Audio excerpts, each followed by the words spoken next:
I've learned so much about sharks, being able to be in the water with them, observe their behavior. There is so much misconception about the way these animals exist.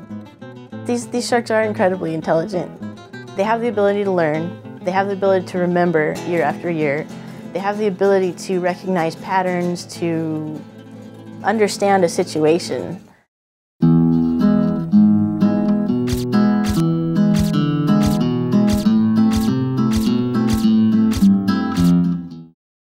My name is Jana Steffen, and I'm a conservator, which means that I help with the preservation and restoration of this hut and other sites.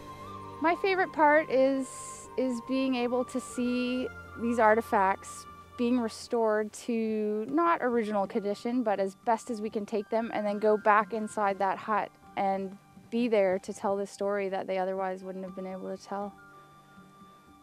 In such a fabulous place, basically.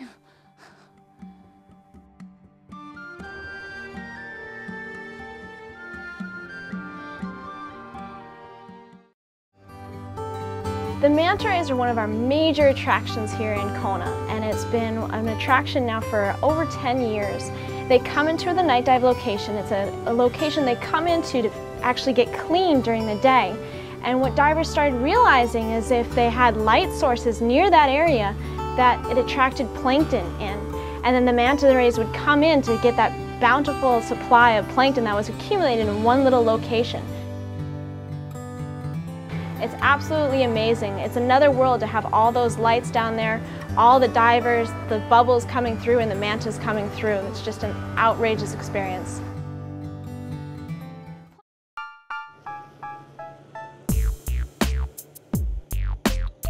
I'm Jen Manis. I'm the field crew leader on the Weddell Seal Project B009, and we're at our field camp at Big Razorback.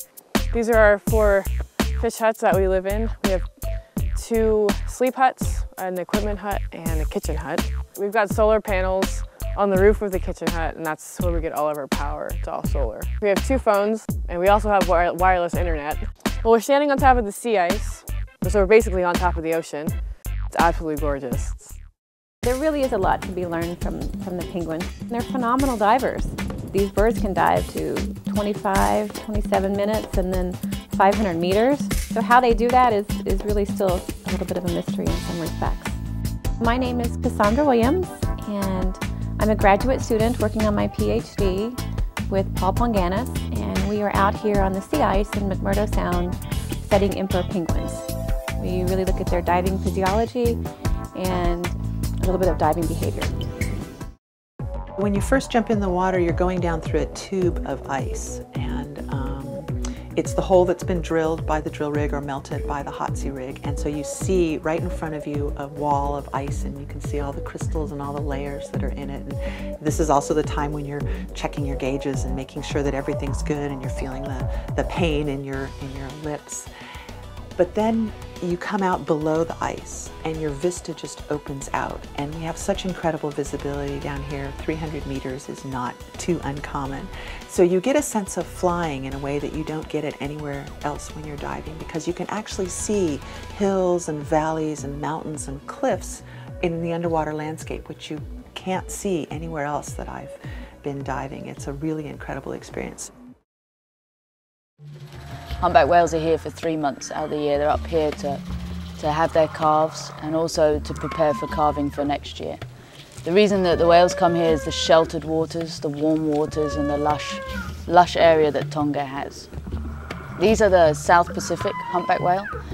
Their migration route starts from Antarctica and South Australia and New Zealand. They come up the sides of Australia and New Zealand, and then they split a little bit when they get to the Pacific. They come mainly to Tonga. Also, there's a few that go to Rarotonga, as well as a few in Tahiti. Most of what we're looking at is mothers that got pregnant last year. They've come up here and they have their calves just outside of Tonga, out of these waters. And then they bring their calves in to help them to grow up, to be able to do the migration back down to the waters.